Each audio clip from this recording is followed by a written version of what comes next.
April Milsap was born on January 2, 2000, and lived with her mother Jennifer Milsap and her stepfather David Lichtenfeld. Quiet and introverted, April had a gentle soul that naturally drew people to her. She radiated kindness and was always willing to go the extra mile for those she cared about. Her mom often described her as having a heart of gold. In many ways, April was like most teenagers. You'd find her surrounded by close friends, in a happy relationship with her boyfriend Austin, and doing well in school. Her relationship with Austin had lasted over a year and a half, which for a teenager felt like an eternity. Like many of her Gen Z peers, April loved spending time playing computer games. When she wasn't in class or out with friends, she was usually glued to her computer screen, immersed in digital worlds. But April wasn't just about gaming. She had big dreams and a huge heart. Her love for animals inspired her to pursue a future as a veterinarian, imagining a life dedicated to helping creatures in need. Recently, she had developed a new passion: fitness. Her aging dog Penny had become her workout buddy, accompanying her on daily walks. Penny wasn't just a pet, she was April's loyal sidekick and adventure partner. Every morning, Penny would eagerly wait by the door, ready to explore new trails alongside April. Their walks had become a cherished ritual, strengthening their unbreakable bond. On July 24, 2014, everything started like any other day. The weather was gorgeous, and April decided to take Penny for their usual walk. But as the hours ticked by, her family grew increasingly concerned. April hadn't returned home. As evening turned to night, Jennifer grew frantic. She texted April, but there was no reply. Calls went straight to voicemail. Panic set in, and by 9 p.m., Jennifer felt she had no choice but to call the police.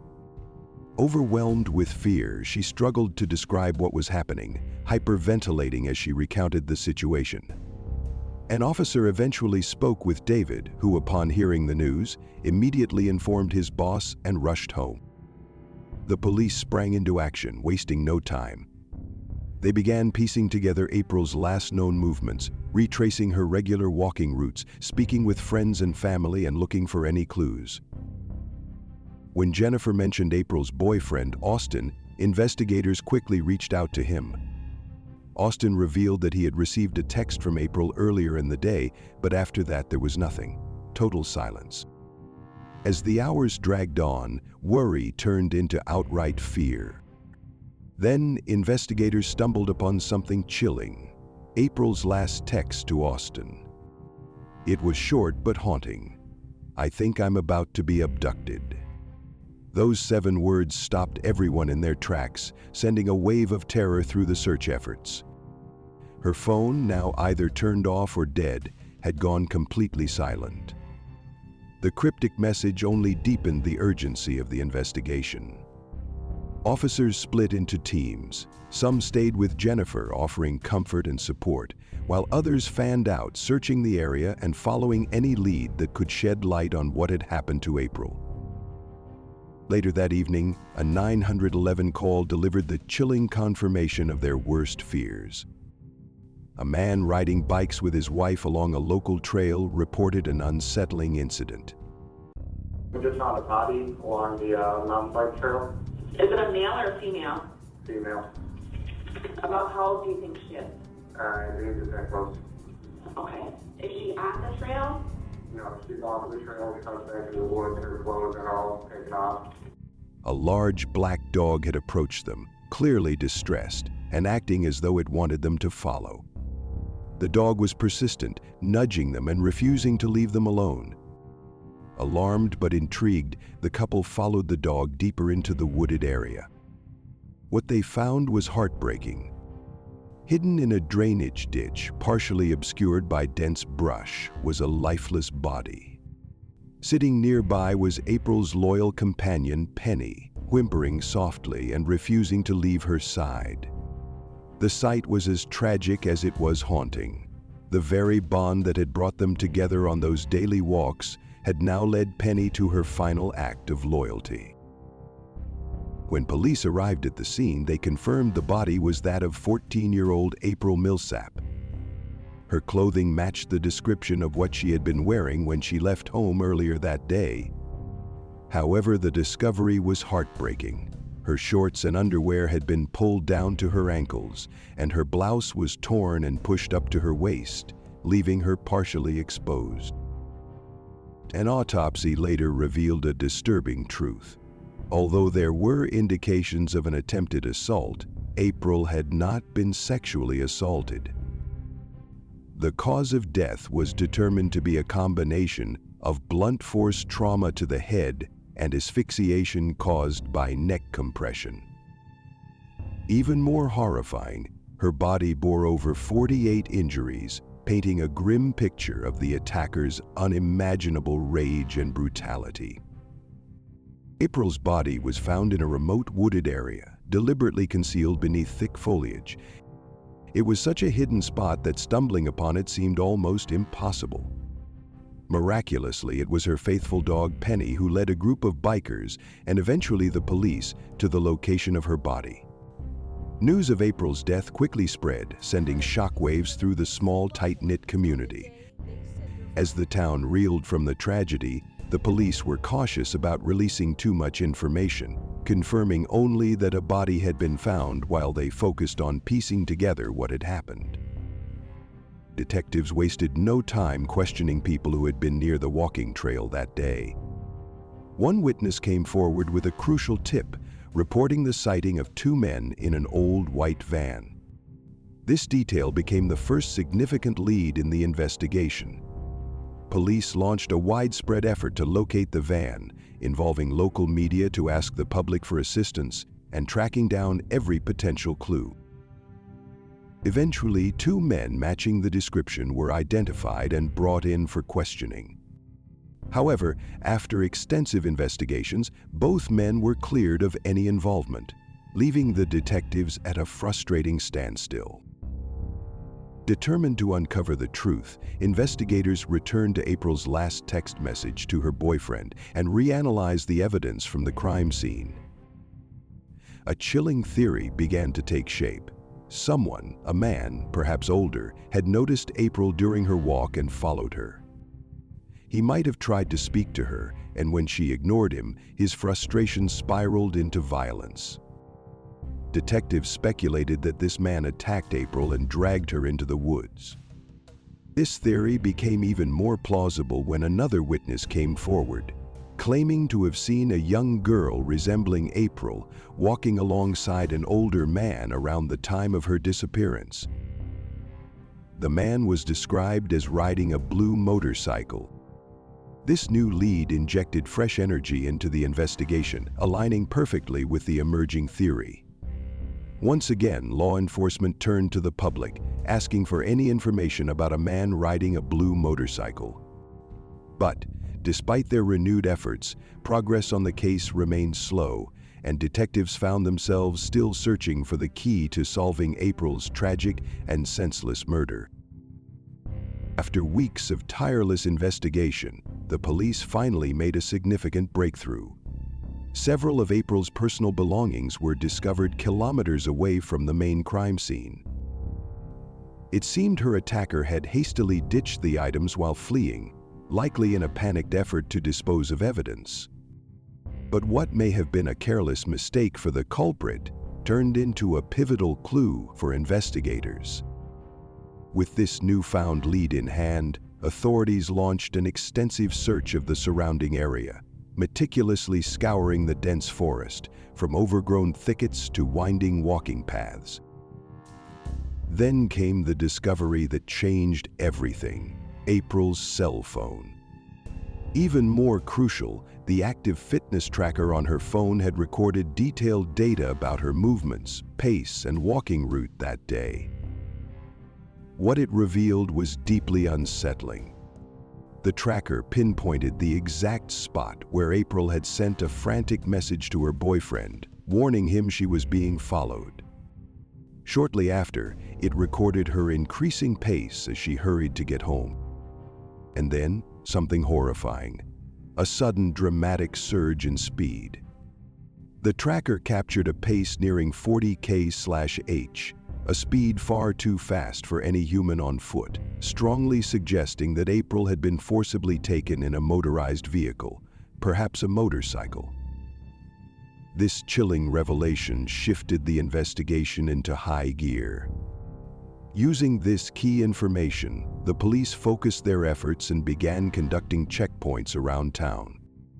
They asked residents a straightforward but vital question. Do you know anyone with a blue and white motorcycle? Days later, a promising tip came in. A local resident reported a neighbor who owned a bike matching that description, but mentioned something alarming. The neighbor had stopped using the motorcycle around the same time April's murder occurred. The investigation then zeroed in on the Vancalis family. The household consisted of 66-year-old James Sr. and his 32-year-old son, James Jr., who lived with his girlfriend, Crystal, and their 3-year-old child. James Jr.'s past raised immediate suspicions, as he had a criminal record that included child abuse, theft, and drug offenses. Acting swiftly, authorities raided the Vancalis home. Inside, they uncovered a large stash of marijuana, which led to immediate drug charges being filed against both James Sr. and James Jr. However, investigators were after more than just drugs.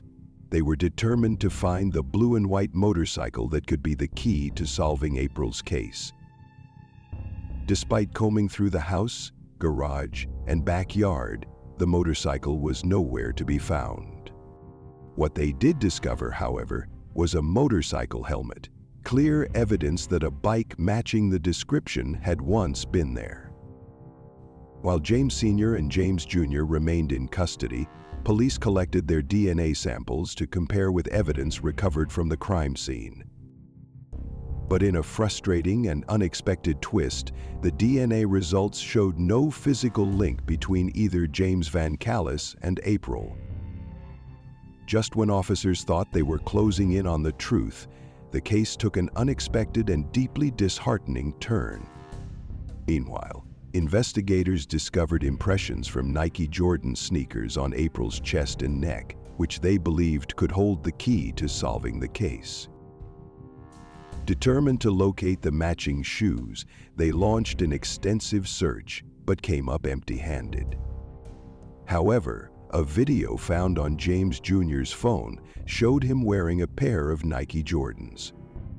Although not concrete proof, it was enough to heighten suspicions. As the investigation deepened, police combed through James Jr.'s computer search history and uncovered some unsettling queries like, "Why don't young women like me?"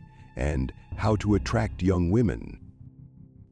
These searches provided insight into his troubled mindset and supported the theory that James may have encountered April during her walk, followed her, and attempted to make contact. Eventually, James Jr. was arrested and charged with first-degree murder and assault with intent to commit sexual penetration. However, the case against him was largely circumstantial, leaving room for doubt. A key argument by his defense team revolved around the absence of his DNA at the crime scene. They reasoned that if there had been a physical struggle, his DNA would have been present. Additionally, they pointed out the lack of motorcycle tire tracks on the walking trail, arguing it would have been impossible for James to pursue April on his bike without leaving evidence. Both points intended to create hesitation in the jury's minds. The prosecution, however, delivered a pivotal blow when they brought James's girlfriend Crystal to the stand. Crystal testified that at around 3 a.m. on the night of the murder, she saw James scrupulously cleaning his shoes, motorcycle helmet, and bike. She also recounted his odd behavior when police arrived at their home and revealed how James had pulled her aside afterward, confessing, "I really messed up, and you need to stay loyal to me on this." Crystal's testimony proved critical to the trial. 2 years after the horrifying loss of April Milsap, the jury reached a unanimous verdict. After short deliberation, James Van Callis was found guilty on all charges. At sentencing, he was handed life in prison without the possibility of parole. As he was escorted out of the courtroom, his mother shouted, "We love you, son." Was framed. Yes, sir. I believe it. I believe it with all my heart. By whom? I have 13 grandchildren. I will put my hand to God that these officers framed my son because they had to get somebody. They had to nail somebody. They had to have somebody. The people wanted something because they got away with it. His family adamantly maintained his innocence, insisting that James had been wrongly accused. Following the trial, James filed an appeal, continuing to proclaim his innocence. However, the appeal was denied. Months later, he tried again, only to face the same result. Despite multiple appeals, the guilty verdict remained intact. While there wasn't an abundance of physical evidence, prosecutors and law enforcement had crafted a solid case that ensured James Van Callis would spend the rest of his life behind bars. Yet, even now, his unwavering claims of innocence stand in stark contrast to a community forever grieving the loss of April Milsap.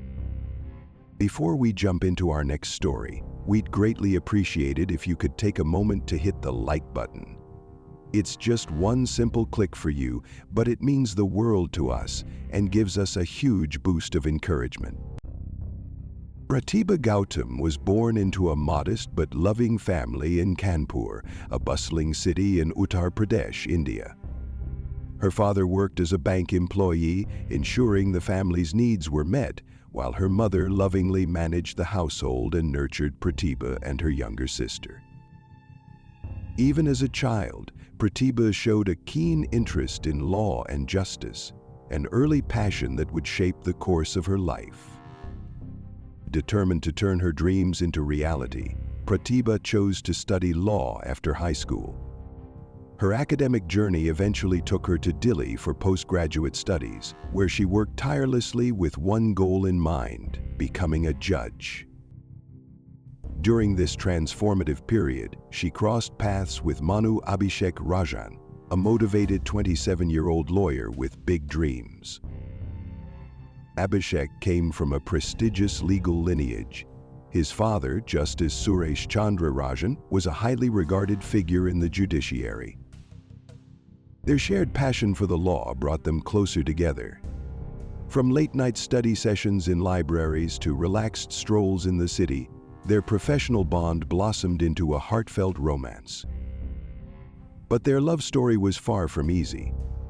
While Pratibha's family supported her career aspirations, they envisioned her marrying someone from a higher social standing and dismissed Abhishek's profession, belittling him as just a lawyer. Despite the disapproval and societal expectations, the couple stood their ground and, in a bold move, secretly got married in 2016. By 2015, Pratibha had secured a prestigious role as a judicial assistant. Her dedication, hard work, and professionalism quickly earned her respect among her peers. At the same time, Abhishek was steadily carving a name for himself at Delhi court, making significant strides in his career. However, their relentless schedules began to weigh heavily on their marriage. After completing her studies, Pratibha was appointed as a judge in Kanpur, a position that required her to relocate alone, placing the couple in a long-distance relationship. Then, on October 8, 2016, tragedy struck. That evening, Abhishek began the long journey from Delhi to Kanpur, eager to spend the weekend with his wife. Along the way, he tried calling Pratibha multiple times, but to his surprise, she didn't answer. At first, he assumed she might be busy or resting, but as the journey progressed, his growing unease became impossible to ignore. In the early hours of October 9, Abhishek finally reached Pratibha's residence, consumed by worry. He rang the doorbell and knocked repeatedly, but there was no response. Panicked, he eventually forced the door open, and what he found inside would forever change his life. Pratibha's lifeless body was hanging from the ceiling fan in the living room. Cuts on her wrists, accompanied by dried blood, painted a horrifying picture. In a state of shock, Abhishek tried to bring her body down, but the rope snapped, causing her to fall to the floor. Overwhelmed with grief, he rushed to the closest police station and, trembling, reported her death, believing it to be a case of suicide. But when the police arrived and examined the scene, things didn't add up. Abhishek's account stating she was hanging and the rope broke when he touched it didn't align with the evidence. Bloodstains on the floor and furniture suggested something far more complex. These discrepancies raised immediate suspicions, prompting investigators to launch a detailed inquiry. They scoured the crime scene, collected forensic evidence, and began piecing together the events of that devastating night in hopes of unraveling the tragic and mystifying death of Pratibha Gautam. Pratibha's body was sent for an autopsy, where forensic experts determined the cause of death to be asphyxiation. But something about the whole situation didn't sit right. Her body was covered with injuries that contradicted the idea of suicide. Notably, her right arm had 14 deep cuts, and her left arm had 8, all of them parallel and precise. These weren't the kind of wounds one would expect from a struggle. And to add to the mystery, when investigators examined the ceiling fan, they found it too fragile to support the weight of an adult. The case became even more puzzling when investigators looked into the possibility of forced entry. The apartment door was completely intact, no signs of damage, no evidence of a break-in. Then came the biggest twist of all. Pratibha was 3.5 months pregnant. This revelation cast serious doubt on the suicide theory. It was hard to believe that someone expecting a child would take such a step. As if that wasn't enough, her body also displayed bruises and other injuries, strongly suggesting foul play. Pratibha's family painted a very different picture of her life. They described her as a confident, independent woman, someone who wouldn't harm herself. They outright accused her husband Abhishek and his family of being involved in her death. Whether it was direct involvement or circumstances they created, the family believed they were guilty. Pratibha's father wasted no time filing a formal complaint, urging the police to charge Abhishek. The case quickly spiraled into a high-stakes investigation, with accusations ranging from murder to emotional abuse that may have driven Pratibha to despair. As the investigation deepened, cracks started to appear in Abhishek's composure. Initially, he maintained a calm and consistent demeanor, but it didn't last. Under pressure, his story began to unravel, and inconsistencies in his statements set off alarm bells for the investigators. His phone was seized, and a deep dive into his calls, messages, and emails uncovered alarming details. It became clear that in the months leading up to Pratibha's death, the couple had been arguing frequently, particularly about the future of their unborn child and family responsibilities. Eventually, the mounting pressure got to Abhishek, and he broke down. He admitted to harboring jealousy and frustration that had been eating away at him for years. Pratibha's professional achievements, especially her prestigious appointment as a judge, had become a source of insecurity for him. His own career ambitions had stalled, and he began seeing her success as a threat to his self-esteem.